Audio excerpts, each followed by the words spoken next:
할렐루야. 우리 오늘 같이 은혜 나눌 말씀은 요한복음 20장 24절에서 31절 말씀, 우리 예수님의 제자들 7번째 시간 우리 같이 한번 보도록 하겠습니다. 한 목소리로 봉독해 올려드립니다. 시작. 살아계신 하나님의 말씀입니다. 예수께서 오셨을 때 함께 있지 아니한지라. 다른 제자들이 그에게 이르되 우리가 주를 보았노라 하니 도마가 이르되 내가 그의 손에 못자국을 보며 내 손가락을 그 못자국에 넣으며 내 손을 그 옆구리에 넣어 보지 않고는 믿지 아니하겠노라 하니, 여드레가 지나서 제자들이 다시 집 안에 있을 때 도마도 함께 있고 문들이 닫혔는데 예수께서 오사 가운데 서서 이르시되 너희에게 평강이 있을지어다 하시고 도마에게 이르시되 내 손가락을 이리 내밀어 내 손을 보고 내 손을 내밀어 내 옆구리에 넣어보라. 그리하여 믿음 없는 자가 되지 말고 믿는 자가 되라. 도마가 대답하여 이르되 나의 주님이시요 나의 하나님이시니이다. 예수께서 이르시되 너는 나를 본고로 믿느냐? 보지 못하고 믿는 자들은 복되도다 하시니라. 예수께서 제자들 앞에서 이 책에 기록되지 아니한 다른 표적도 많이 행하셨으나 오직 이것을 기록함은 너희로 예수께서 하나님의 아들 그리스도이심을 믿게 하려 함이요 또 너희로 믿고 그 이름을 힘입어 생명을 얻게 하려 함이니라. 아멘. 네, 오늘의 제목은 믿음을 향해 걸어가는 도마라는 제목을 같이 살펴보려고 합니다. 우리는 도마하면 사실 우리가 믿음의 사람이 아니라 의심 많은 사람으로 늘 이야기하고 있죠. 왜 도마가 믿음의 사람이 되어지는지 오늘 같이 이야기를 통해서 우리도 의심 많은 자, 믿음 없는 자가 아닌 믿음으로 살아가는 저 여러분 되기를 축복합니다. 제가 대학교 다닐 때 일이었습니다. 저도 나름 모범생에 해당되는 측에 들어갔는데요. 제가 보기에도 약간 눈살이 찌푸릴 정도인 한 친구가 있었습니다. 교수님이 수업을 해야 되는데 뭐 하나 걸리면 계속 질문을 하는 거예요. 교수님, 이거는 아니잖아요. 이거는 뭡니까? 한두 번이면 그냥 넘어가겠는데 수업 시간마다 그러니까 사실 사람들 마음 가운데 조금 부담감이 생겼습니다. 그래서 교실의 반은 좋아하고 반은 싫어했습니다. 좋아했던 반은 자는 친구들이었고, 싫어했던 친구들은, 수업에 좀 참여하려고 했던 친구들은 대부분은 다 싫어했던 모습을 보게 되어집니다. 그 질문이 그래도 좀 수업에 연관되어져 있거나 좀 신선하면 그래도 들을만한데, 사실 말도 안 되는 질문 해놓고 자기만의 생각만을 막 펼치고 있는 그런 모습을 볼 때 때로는 막 교수님들 약간 짜증내는 모습들을 보이는 것들 종종 보게 되었습니다. 그러면서 차마 그 친구에게 뭐라고 말은 못하고 다들 좀 이건 아닌 것 같은데 하면서 넋놓고 그런 시절들을 몇 번 보내게 됐는데요. 그 친구는 선교사로 지금 아주 잘 지내고 있습니다. 제가 보면서 우리가 꼭 질문하는 게 꼭 나쁜 건 아니다라는 생각을 같이 갖는데, 오늘 제목도 그런 것 같아요. 도마도 사실은 별 이상한 걸 되게 많이 물어봅니다. 그럼에도 불구하고 우리가 그런 모습들은 때로는 좀 본받을 필요가 있는 것 같습니다. 사실 한국 정서에는 뭔가 말을 하면 믿지 않고 질문을 하거나 의심하는 것을 참 어색해하고 난감해합니다. 장사를 하는데도 그렇잖아요. 우리가 이거 유기농 맞아요? 이거 중국산 아니죠? 이거 재고파는 거 아니죠? 막 이렇게 계속 질문하면 여러분 뭐라고 대답하실 것 같아요? 딴 데 가세요 라고 아마 얘기할 것 같아요. 오늘 주제인 도마가 계속 그런 식으로 예수님과 하는 대화들이 기록되어집니다. 엄청 많이 기록된 것도 아닌데 3번 기록되어졌는데 3번 기록할 때마다 거의 이런 식의 대답을 했던 제자가 도마였습니다. 사실 도마는 이름 자체가 사실 좀 재밌게 있어요. 원래 보면은 오늘 본문에 보면 디두모라 불리는 도마라고 나와져 있어요. 이 디두모라는 말이 사실은 쌍둥이라는 뜻이에요. 쌍둥이였던 것 같아요, 도마가. 근데 어떤 쌍둥이인지는 나와 있지는 않아요. 그냥 쌍둥이 댁 하면 우리가 아는 것처럼 도마라고 이름만는데 굳이 좀 표시를 하려다 보니까 쌍둥이였던 도마라고 아마 이렇게 불렀지 않았나라고 생각해 볼 수 있습니다. 그리고 도마라는 의심 자체가 이제 약한 자라는 뜻에 있어요. 도마라는 이름 뜻 자체가 약한 자라는 뜻도 있는데, 어쨌든 도마는 저는 막 가만히 묵상하다 보니까 의심이 많은 것이 아니라 어찌 보면은 갈망이 컸던 것이 아닐까.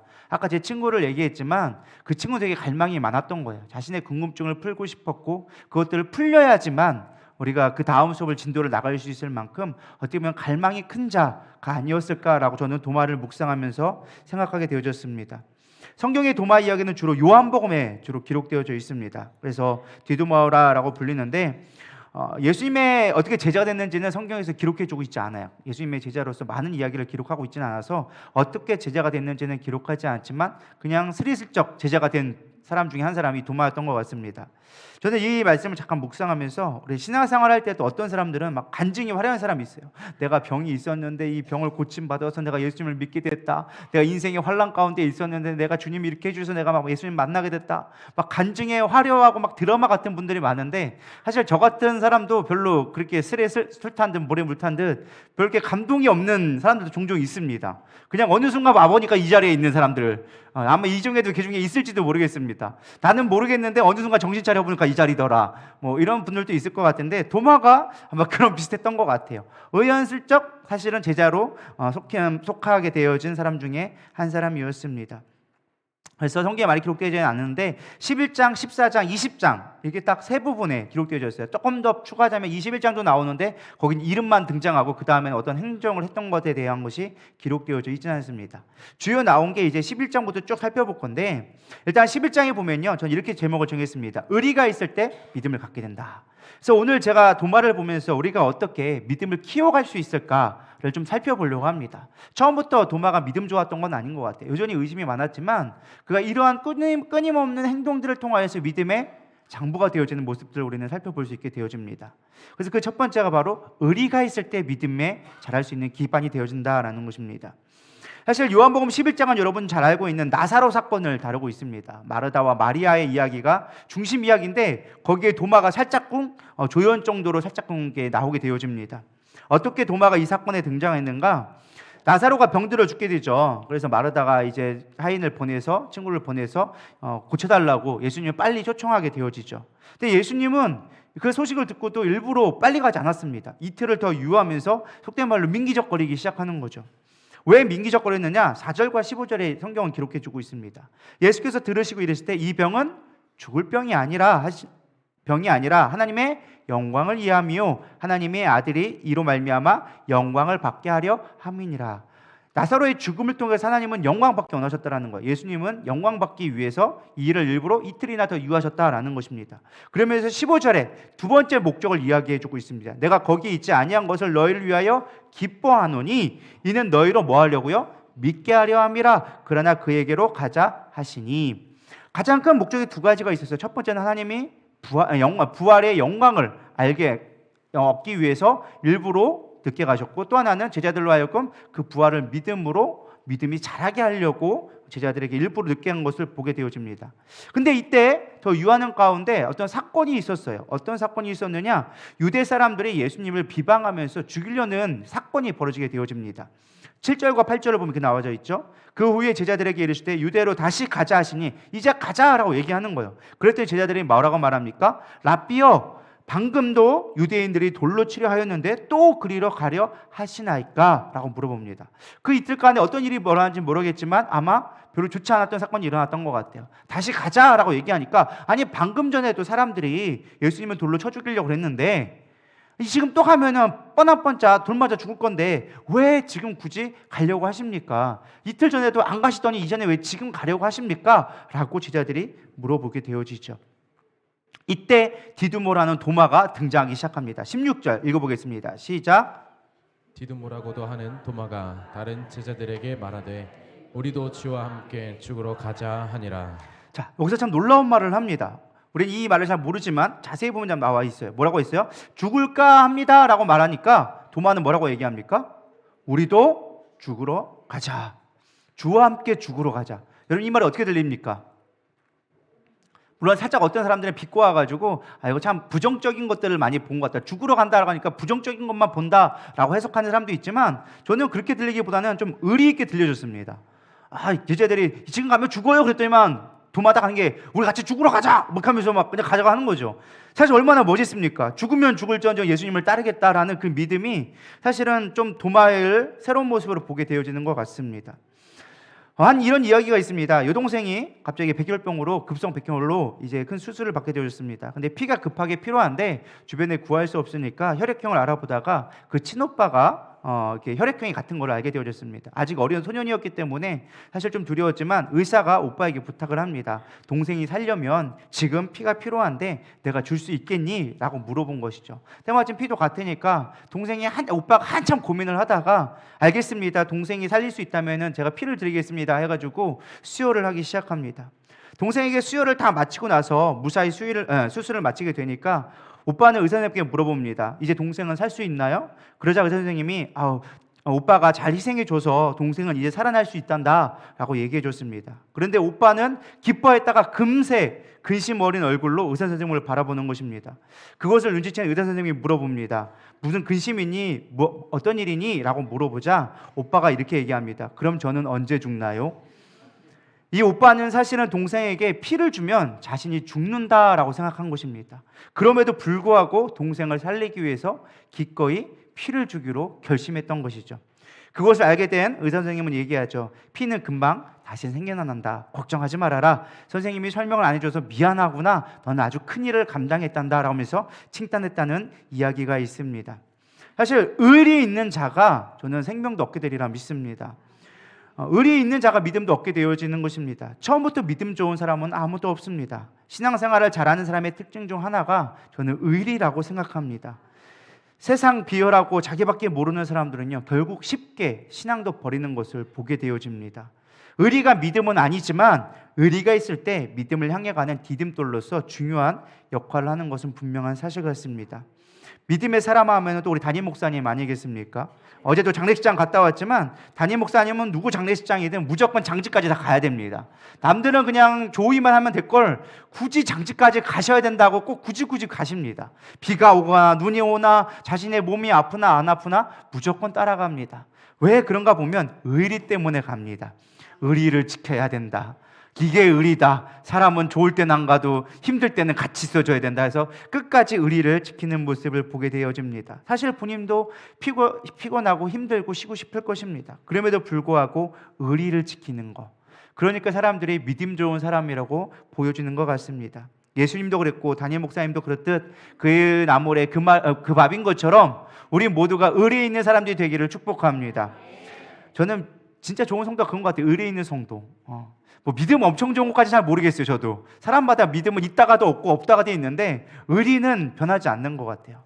그럼 의리 있기를 소망합니다. 아플 때 좀 같이 있어주고 옆에서 힘들 때 같이 있어주는 사람이 진짜 믿음 좋은 사람이지, 자기 믿음 좋다고 해놓고 자기 것만 챙기는 사람, 저는 별로 믿음 좋아 보이지는 않는 것 같습니다. 우리 모두 믿음 좋은 도마와 같이 죽으면 죽으리라 우리 나아갈 수 있는 저런 되기를 소망합니다. 두 번째, 우리는 언제 믿음이 키워지느냐? 진실할 때 믿음이 키워진다라는 것입니다. 도마가 등장하는 부분이 요한복음 14장에 또 등장합니다. 11장 다음에 14장 등장하는데 이 14장을 흔히 우리 장례식 설교의 메인이 되어지는 게 요한복음 14장입니다.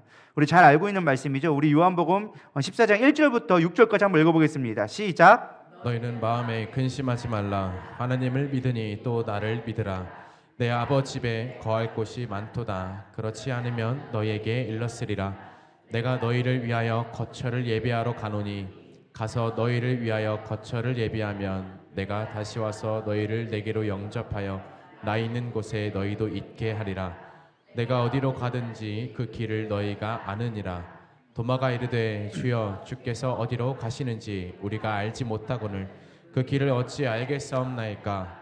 예수께서 이르시되 내가 곧 길이요 진리요 생명이니 나로 말미암지 않고는 아버지께로 올 자가 없느니라. 아멘. 너무나 유명한 말씀이 나오죠. 나는 곧 길이요 진리요 생명이니 나로 말미암지 않고는 아버지께로 올 자가 없느니라.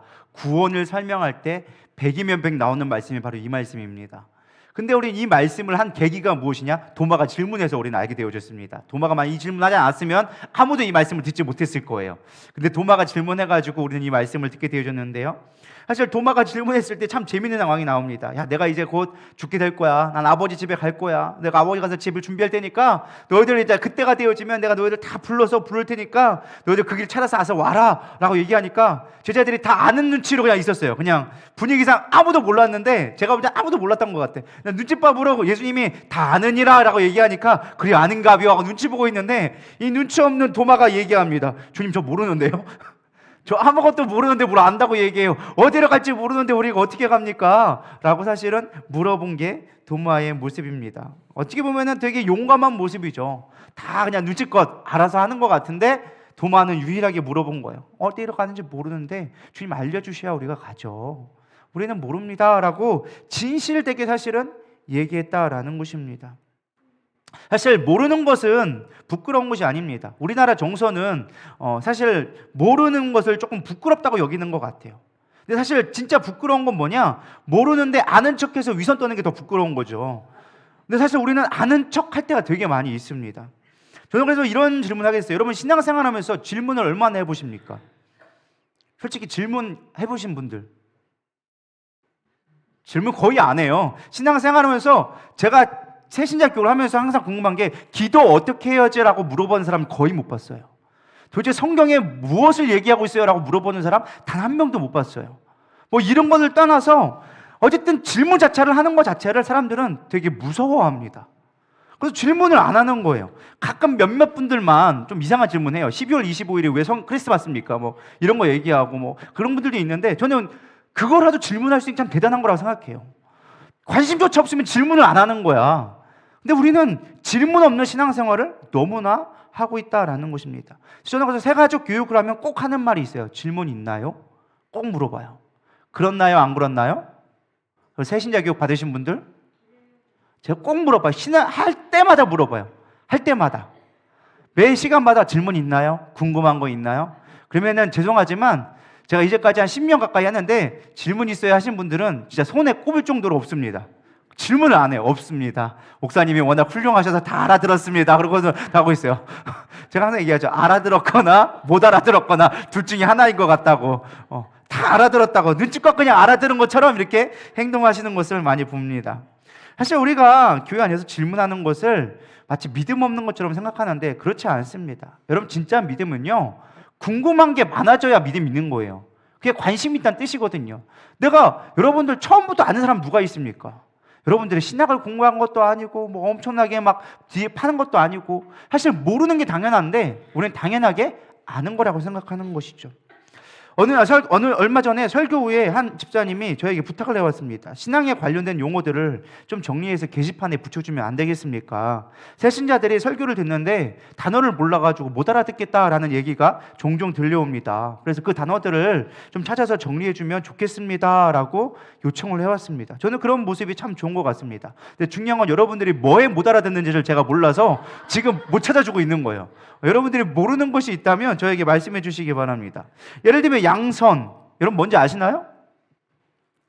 양선 알 것 같은데 모르죠.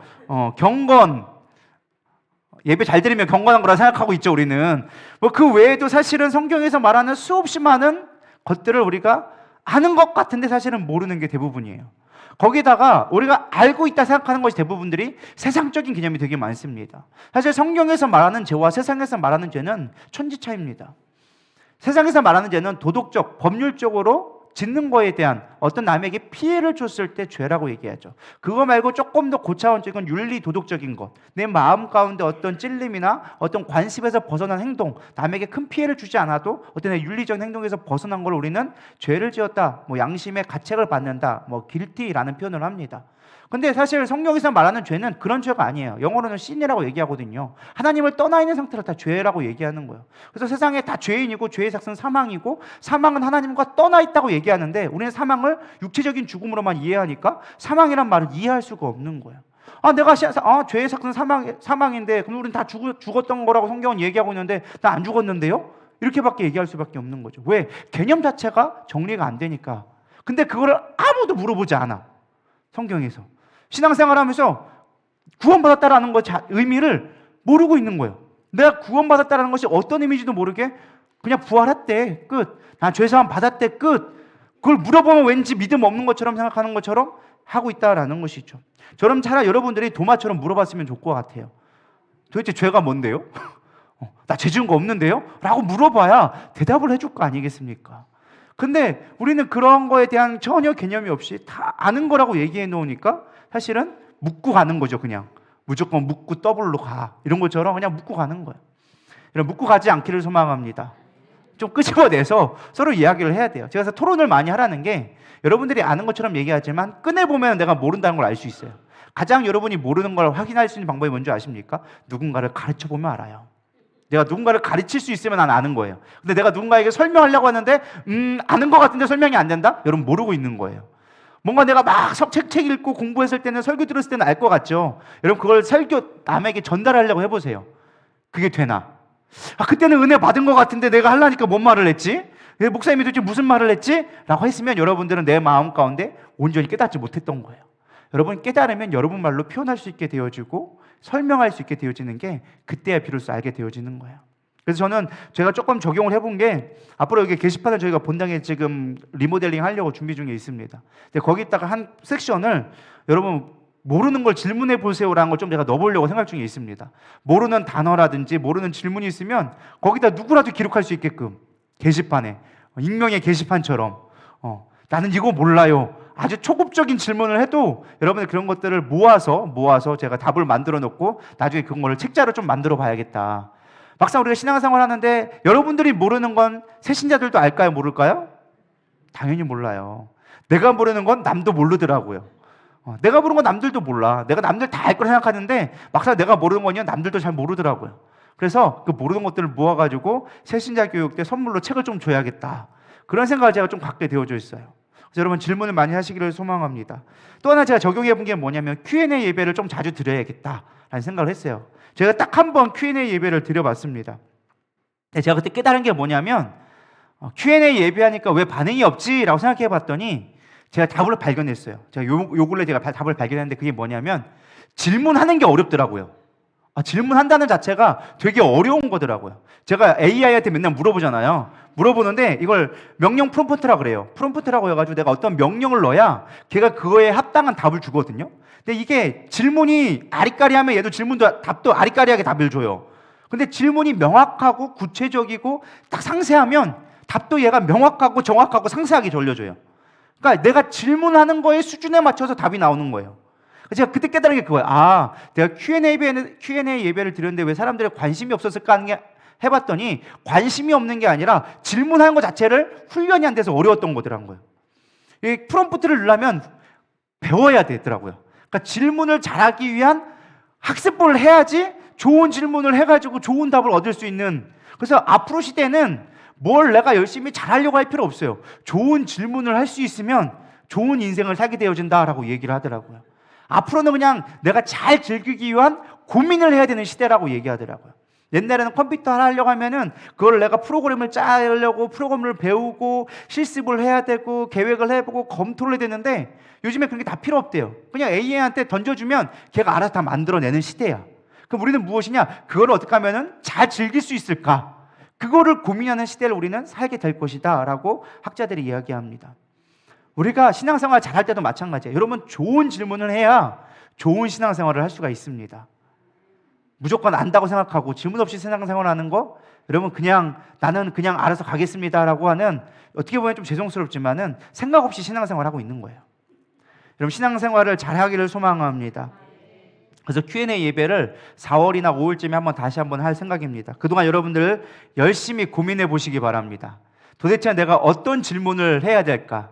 어떤 걸 내가 인생 가운데 고민을 하고 있었던가? 내 신앙 가운데 가장 큰 문제점이 무엇일까? 나는 왜 그 나물의 그 밥처럼 더 이상 신앙이 성장하지 않을까를 질문을 잘 해보시기 바랍니다. 지금 신앙에 만족하지 마시고 내가 하나님의 영광을 위해서 하나님 어떻게 더 기쁘시게 할 수 있을까를 고민해보고 질문할 때 답이 나오기 시작하는 거예요. 그래서 우리가 매번 목장 모임 때 항상 하는 게 뭐예요? 질문. 제가 보통 묵상을 하면 거기에 꼭 그거에 맞는 질문을 매번 만들어 넣어요. 이 질문은 사실은 책에는 없는 내용이에요. 저희가 맨날 만드는 거예요. 그 말씀을 묵상하고 저도 묵상하고 그럼 이거를 어떻게 성도들에게 적용할지라고 매번 문제를 만들어서 여러분에게 드리는 거거든요. 여러분도 질문을 해보시기 바랍니다. 어떤 말씀을 읽으면 그 말씀을 그냥 그런가 보다 하고 믿는 것도 좋은 믿음이지만 왜 그렇지? 라고 질문을 해봐야 돼요. 도마가 이때 왜 질문을 했지? 도마가 왜 이런 말을 했지? 라고 질문해보지 않으면 이런 묵상이 나올 수가 없는 거예요.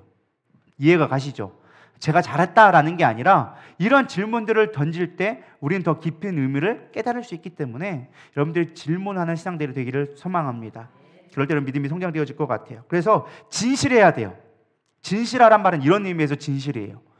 우리는 아는 척, 위선하지 말고 모르면 모른다. 하나님 알려주세요. 그렇게 기도할 때 깨닫게 되어지더라고요. 저도 성경을 묵상하다 보면 저라고 뭐 다 아는 게 아니거든요. 어떤 부분에 막히는 부분이 있어요. 그럼 이거는요, 진짜 안 이룰 데가 없어요. 주석을 보고 해도 막 내 안에서 해결되지 않는 부분들이 분명히 있어요. 근데 놀라운 건 뭔지 아세요? 그 문제를 고민하고 계속 묵상하다 보면 어느 순간 성령님이 깨닫게 하시는 타이밍이 와요. 성령님은 깨닫게 하시는 성령님이시거든요. 그 문제를 내가 고민하고 주님 이게 무슨 말씀이에요? 이걸 어떻게 적용해야 돼요? 이게 성도들한테 어떻게 전해야 돼요? 하며 고민하다 보면 어느 순간 깨닫는 순간이 와요. 근데 그 순간이 왔을 때 내가 성장되어지는 것들을 경험하게 되어지는 거예요. 그런 위험이 왔을 때, 내 인생에 어려움이 왔을 때, 아 맞아, 그때 그랬었지, 이 말씀이 있었지라는 것들이 내 안에서 힘을 주기 시작한다라는 것입니다. 여러분들 그런 고민들을 많이 해보기를 소망합니다. 이 목사, 담임 목사님이 아무리 설교를 잘해줘도 여러분 죄송하지만 여기로 왔다 여기로 다 흘러가요. 여러분 여기서 열을 얘기해도 제가 설교를 절대 적은 양이 아니거든요. 몇십 개를 던져줘도 여러분 집에 갈 때 하나라도 제대로 가져가는 게 쉽지 않다라는 거예요. 근데 여러분들이 내 안에서 그걸 고민하고 끊임없이 고민하다가 찾은 것들은요, 빼앗기지 않아요. 왜? 내가 수고해서 얻은 것이기 때문에. 아무리 이 목사가 깊이 있는 얘기를 해도 여러분들이 수고하지 않으면 쉽게 흘러갈 수밖에 없는 거예요. 쉽게 본 돈은 쉽게 넘어가듯이 쉽게 얻은 지식은 쉽게 흘러갈 수밖에 없는 거예요. 여러분이 고민하고 정말로 기도하면서 얻었던 것들은요, 평생 영혼에 각인되게 되어져 있어요. 그것이 진짜 여러분들 위기 가운데서 건져내는 믿음이 될 수 있다라는 것입니다. 여러분 하나님 앞에 진실했으면 좋겠어요. 말씀 앞에 좀 진실했으면 좋겠어요. 물론 우리가 하나님의 때가 안 되어져서 말씀을 봐도 모르는 때가 있어요. 모르고 있다가 어느 순간 깨닫게 되어지는 때가 있어. 맞아, 이 말씀이 이 말씀이었구나 라고 가르쳐 주시는 때가 있을 때가 있지만 그 때를 구하기까지 여러분들이 질문하고 구하셔야 된다는 거예요. 그게 우리의 믿음에 성장할 수 있는 저는 길이라고 믿습니다. 세 번째는요, 체험적인 신앙이 가질 때 믿음이 자라난다라는 것입니다. 우리가 아무리 이론적이고 지식적으로 안다고 해도 결국 체험되지 않은 신앙은 아무 의미가 없게 될 수가 있다는 것입니다.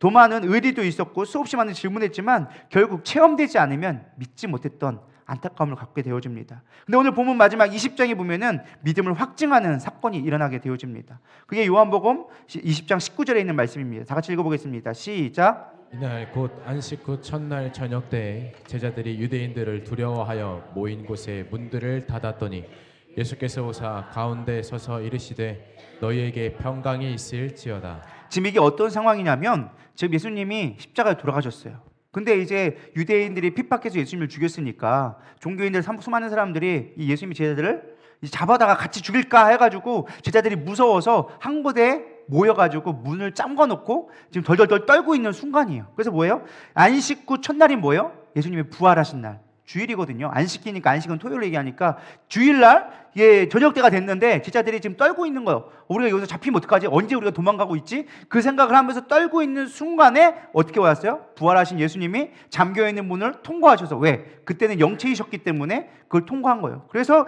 오셔서 제자들에게 무슨 말을 하십니까? 평강이 있느냐고 물어보고 계십니다. 제가 어제도 김준희 집사님 발임 예배 때 우리가 설교를 했지만 사실 우리가 부활을 아는 것으로 우리의 두려움을 이겨낼 수가 없습니다. 부활을 믿을 때 우리 두려움을 이겨내게 되어져 있습니다.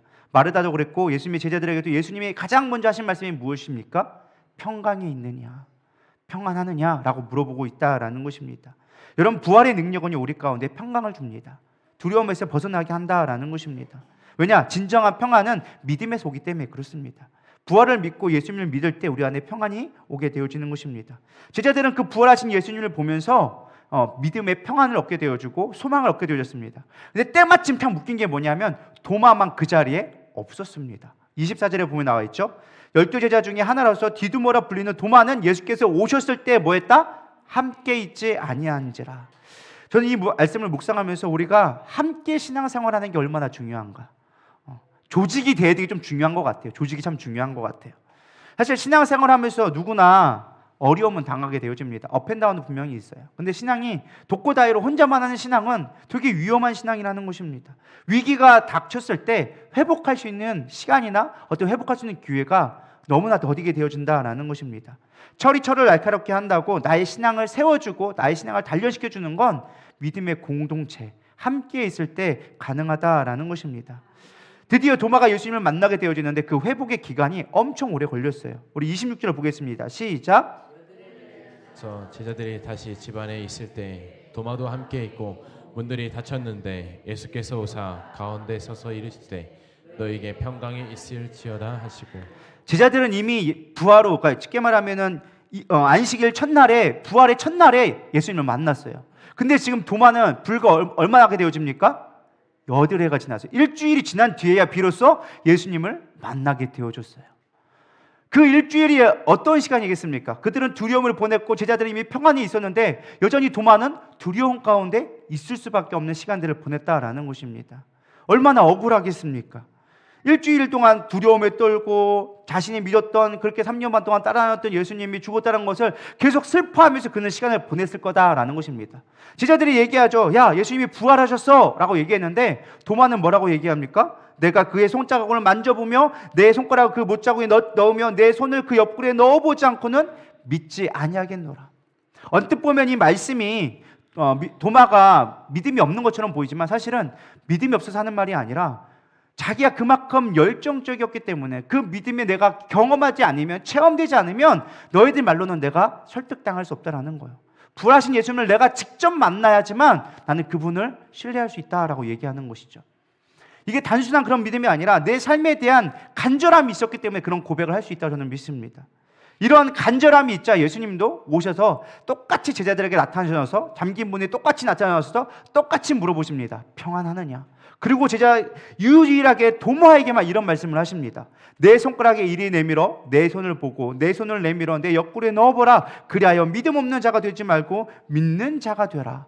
우린 이 말씀하니까 도마가 믿음 없는 것처럼 보이지만 사실 그렇지 않습니다. 정말로 도마가 믿음 없었다면 예수님이 도마에게 나타났을까요? 아니에요. 도마는 간절함이 있었어요. 예수님을 만나야지만 내가 살아날 수 있다라는 간절한 소망이 있었던 것이죠. 단순하게 들리는 이야기만 아니라 내가 설교 가운데 들었던 이야기로만 내가 믿음을 얻는 것이 아니라 주님, 내가 경험되어야지만 내가 믿을 수 있겠습니다. 그런 믿음이 있을 때 우리 삶이 변화될 수 있다는 거예요. 우리가 얼마나 많은 설교를 듣습니까? 얼마나 많은 간증을 듣고 얼마나 많은 이야기를 듣고 있습니까? 그럼에도 불구하고 우리 사실은 믿음이 너무 없는 거예요. 그럼에도 불구하고 간절함이 없어. 내가 경험해야 되는 간절함이 없어. 주님, 저 말씀이 나에게 살아있는 말씀이 되게 해주시옵소서. 내가 주님을 만나보지 않고는, 경험되지 않고는 내 믿음이 온전할 수 없습니다 라고 고백하는 도마와 같은 믿음이 있을 때 진짜 믿음이 될 수 있다는 거예요. 근데 우리는 그런 믿음이 솔직하게 없어요. 목사님 말씀 좋았어요. 끝. 내 삶 속에 뭐 변화를 느끼려고 하지 않아요. 어떤 목사님이 그래 보니까 이렇게 나와 있더라고요. 제가 수없이 많은 강사를 이렇게 집회를 돌아다 보면은 항상 동일하게 성도님들이 고백해 주시는 게 목사님 은혜 받았습니다라고 이야기한다는 거예요. 그럴 때마다 목사님이 차마 말을 못 꺼냈지만 이런 의문이 든대요. 진짜 은혜 받은 것이 무엇일까? 은혜 받는 건 삶으로 증명되어져야 되는데 말만 듣고 은혜 받았다라고 하면서 삶 속에서 변화되지 않는 그들의 모습을 보면서 과연 진짜 은혜 받은 것일까라는 생각을 해봤다라는 글을 제가 언뜻 본 적이 있습니다. 여러분, 진짜 은혜 받았다는 건 뭐예요? 말씀이 내 삶을 이끌고 내 삶을 변화시켰다라는 거예요. 아, 목사님 말씀 오늘 좋았어. 오늘 예화가 참 좋았고 감동스러웠어. 아, 목사님 이런 또 해석도 할 수 있구나. 그게 중요한 게 아니라 여러분들이 그 말씀 가운데 내가 얼마나 경험되어졌는가, 그 말씀이 나를 얼마나 이끌고 가고 있는가, 그게 진짜로 우리가 믿음의 삶을 살아간다라는 것입니다. 도마는 드디어 예수님을 만져보게 되어집니다. 정말로 이건 예수님의 십자가 못이 박힌 자국인가? 이거 정말로 창에 찔린 자국인가?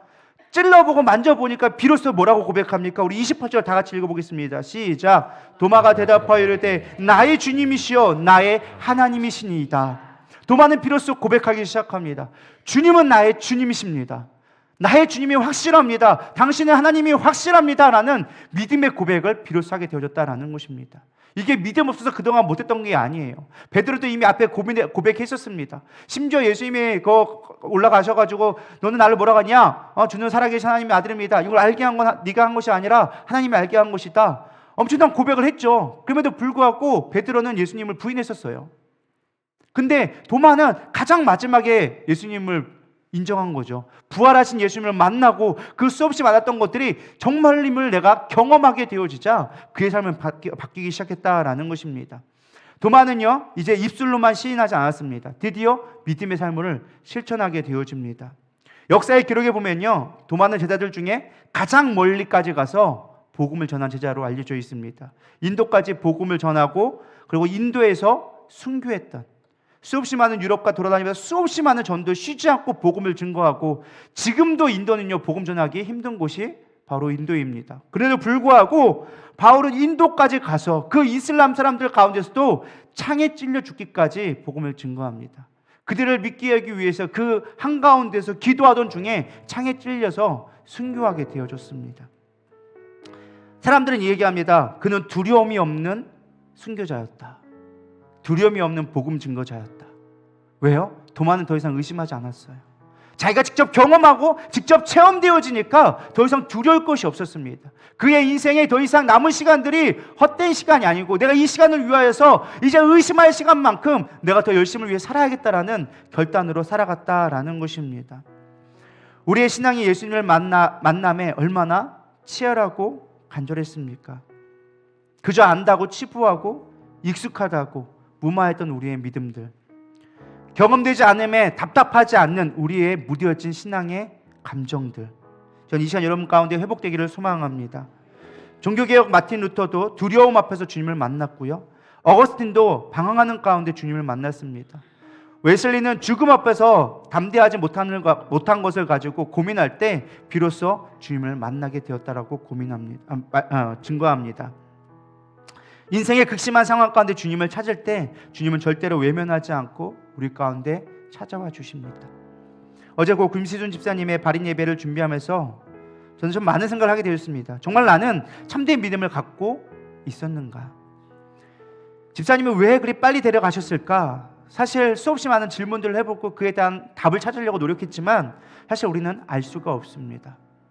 다만 저는 어제 묵상하면서 그래, 하나님이 지금껏 나를 살려주신 이유는 믿음으로 살아가라고, 이 남은 시간을 더 가치 있게 살아가라고, 더 의미 있는 시간들로 채워가라고 나를 남겨주신 것이 아닐까. 사실 죄로 인하여져서 우리가 심판을 받는다고 한다면 여기에 살아남을 사람 아무도 없겠죠. 어제 뉴스 보니까 이스라엘 하마스가 침공해 와가지고 수백 명이 죽고 수십여 명이 잡혀갔다라는 얘기를 들었습니다. 물론 그들이 이스라엘 한가운데 불상을 놓고 동성애 축제를 하며 여러 가지 죄악된 행위들을 있기 때문에 이스라엘 한복판에서 그 일을 벌였기 때문에 어떻게 보면 심판받았다라고 우리가 얘기할 수도 있습니다. 그러나 우리는 그걸 보면서 정죄할 것이 아니라 과연 나는 이 남은 시간 가운데 어떻게 살아가야 될까를 우리가 생각해 봤으면 좋겠습니다. 그들이 죄 때문에 심판받았다면 사실 나도 거기서 열애되지 않을 수 있다는 것입니다. 나라고 깨끗한가? 그렇지 않은 것이죠. 죄로 인하여서 죽었다면 여기에 살아남을 사람은 아무도 없다는 것입니다. 우리에게 필요한 건 우리가 끊임없이 질문하면서 내가 주님을 위해 어떻게 살아갈지를 갈망하는 삶이 되어졌을 때 그 삶이 의미 있는 삶이 될 수 있다는 것입니다. 부활을 믿는 자는 저는 분명 다른 삶을 살게 되리라 믿습니다. 부활을 믿는다는 것은 내가 죄인이었고 나는 죽었던 자라는 것을 인정하는 자입니다. 죽어야지만 살 수 있는 게 부활이기 때문에 그렇습니다. 도마는 부활을 믿었습니다. 자신의 삶이 죽을 수밖에 없었음을 알고 있었습니다. 그러나 주님의 은혜로 내가 살 수밖에 없음을 깨닫게 되어지자 그의 삶 가운데 더 이상 두려움이 지배하지 않게 되어졌습니다. 죽기까지, 인도의 그 오지에까지 복음을 증거하기 위해 그는 거침없이 달려갔다라는 것입니다. 비록 도마의 행동이 우리가 보기에는 너무 적극적이고 엉뚱해 보이지만 그에게는 간절함이 있다는 것을 보게 되어졌습니다. 진실함이 있었다는 걸 우리는 보게 되어졌습니다. 모르면 모른다. 주님, 내가 주님을 위해서 기꺼이 달려가겠습니다. 주님, 내가 주님 만져보지 않으면, 경험하지 않으면 나는 알 수가 없습니다 라고 직접적으로 물어볼 수 있는 아주 믿음이 좋았던 사람이었다고 저는 믿습니다. 그런 간절함이 우리의 신앙 가운데 있기를 축복합니다. 의심 많은 제자라고 알려진 도마였지만 어찌 보면 의리 있고 진실했으며 경험하지면 안 되는 간절했던 제자. 오늘 여러분 가운데 그런 도마의 마음이 있기를 축복합니다. 그럴 때 우리가 믿음으로 살아가고 어떠한 두려움이 온다 할지라도 우리가 이해할 수 없는 상황 가운데도 주님이 함께 하심을 믿음으로 우리 두렵지 않고 우리 살아갈 수 있게 되리라 믿습니다. 우리 이 시간 나의 주 나의 하나님이여, 우리 도마가 고백했던 것처럼 우리 하나님을 고백하며 나가기를 소망합니다.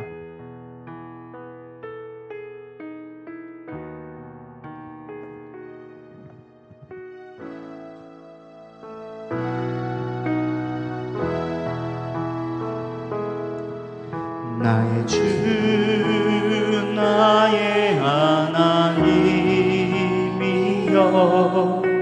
주를 경배합니다.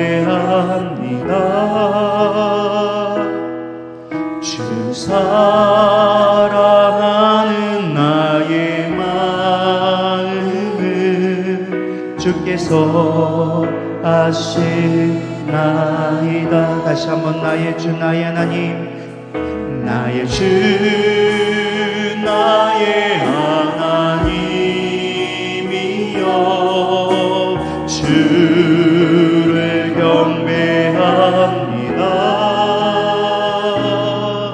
주 사랑하는 나의 마음을 주께서 아시나이다.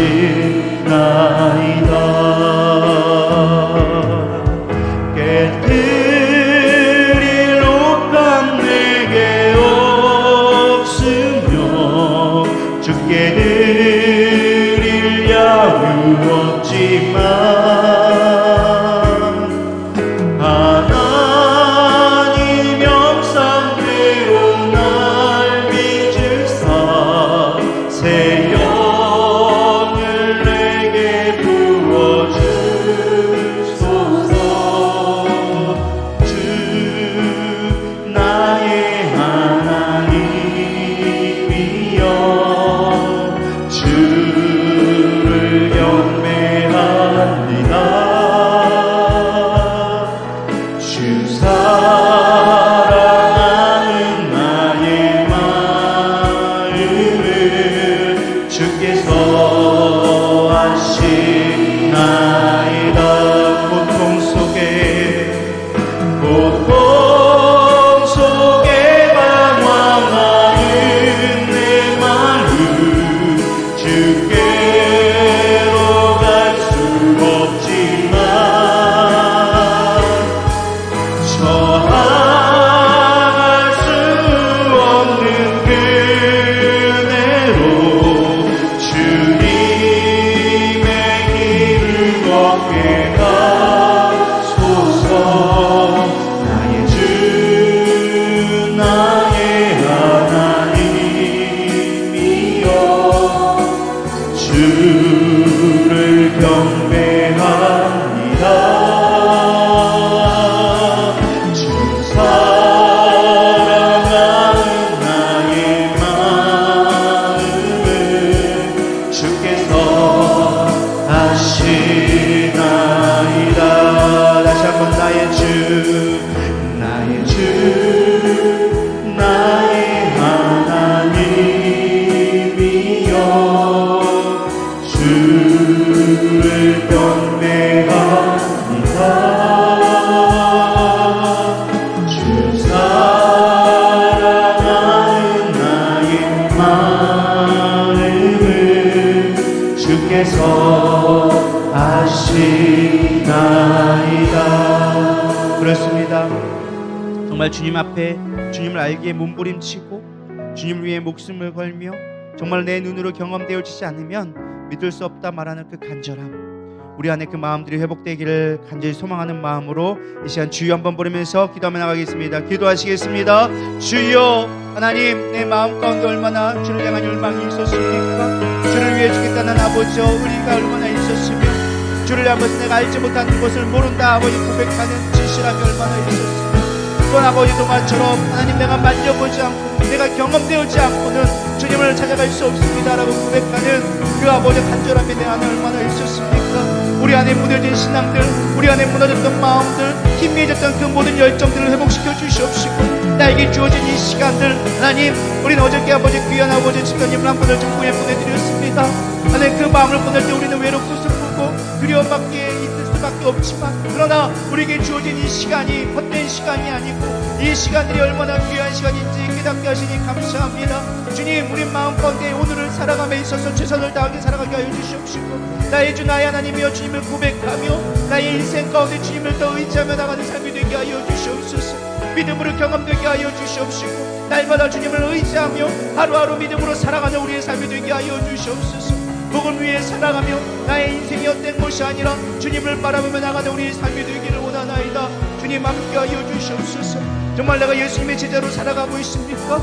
예수님을 따라가며 예수님의 가신 길로 우리는 걸어가고 있습니까? 그저 내가 좋을 대로 살아가며 주님 내가 필요할 때만 부르고 있는 그런 연약한 모습은 아니었습니까? 주님, 나의 하나님 되심을 고백한다면, 예수님이 나의 주님이라고 고백한다면 그 길을 걸어갈 수 있도록 주님 인도하여 주시옵소서. 그 길이 십자가의 길이라도 믿음으로 걸어가게 하여 주시옵시고 두렵고 힘들지라도 주님과 함께 있다면 그것이 두려움이 아니라 내게 빛과 소망 되어진다고 고백할 수 있는 우리의 믿음들 되게 하여 주시옵소서. 나의 약한 믿음 불쌍히 여겨 주시옵시고 우리 누리다의 모든 성도가 주님을 기쁘시게 하며 주님으로 만족되어지는 삶, 주님이 주시는 공급하시는 것으로 기쁨을 누리는 삶이 되어줄 수 있도록 축복하여 주시옵소서. 우리 안에 허한 마음들 주 앞에 맡겨드렸습니다. 하나님, 우리 안에 두려움들 주 앞에 내려놓습니다. 참된 부활을 믿으며 참된 자유를 얻는 우리의 모든 삶이 되어질 수 있도록 주님 축복하여 주시옵소서. 주님, 오늘 하루도 주 앞에 맡겨드린 삶 되기 원합니다. 여전히 마음 가운데 공허한 자가 있습니까? 슬퍼하는 자가 있습니까? 낭망된 자가 있습니까? 이 시간 주님이 채워주시옵소서. 주님이 만져주시옵소서. 주님이 위로하여 주시옵시고 힘을 얻게 하여 주시옵소서. 새 소망을 향하여서 산 소망을 향하여서 나가가는 우리들의 믿음 될 수 있도록 주님 함께 하여 주시옵소서. 아버지는 내스카와 연내스카라 웨이컨내스카 위데스카라 위연내스카라 웨이카라 위연내스카라 웨이컨내스카. 하나님, 오늘도 우리는 또 넘어지고 실패합니다. 또 믿음 없는 고백들을 너무 푸념없이 하게 되어지고 그저 인간적인 생각에 길들여져서 하나님과 상관없는 삶으로 생각으로 우리의 삶을 시간을 보낼 때가 너무나 많이 있습니다. 그러나 주님, 우리가 도마처럼 때로는 믿음 없어 보이지만 의심 많은 도마처럼 보이지만 그러나 그런 행동들이 주님을 사랑함으로 말미암아 나왔던 것처럼 우리가 그렇게 살아가기를 소망합니다. 의리 있게 하여 주시옵시고 주님 앞에 진실되게 모르면 모른다 질문할 수 있는 믿음 되게 하여 주시옵시고 경험되었지 않으면 나는 어찌할 수 없다라고 고백해 되어지는 정말 믿음의 사람들이 될 수 있도록 축복하여 주시옵소서. 내가 정말 예수님의 제자입니까? 예수님이 곧 길이요 진리요 생명이라고 말씀하셨는데 예수님의 길을 우리가 얼마나 따라가고 있으며 예수님의 진리를 얼마나 믿으며 예수님이 나의 생명 된다고 얼마나 우리가 고백하고 있었습니까? 하나님, 주님이 나의 예수님 나의 전부 될 수 있도록 주님 인도하여 주시옵소서. 우리 누리다의 모든 성도가 그렇게 믿음으로 고백하기를 원하오며 살아계신 예수님의 이름으로 감사하며 기도드렸사옵나이다. 아멘. 주기도문 하심으로 모든 예배를 마치도록 하겠습니다. 하늘에 계신 우리 아버지여, 이름이 거룩히 여김을 받으시오며 나라의 임하옵시며 뜻이 하늘에서 이루어진 것 같이 땅에서 이루어지이다. 오늘날 우리에게 일용할 양식을 주옵시고 우리가 우리에게 죄진 자를 사하여 준 것 같이 우리의 죄를 사하여 주옵시고 우리를 시험에 들게 하지 마옵시며 다만 악에서 구하옵소서. 나라와 권세와 영광이 아버지께 영원히 있사옵나이다. 아멘.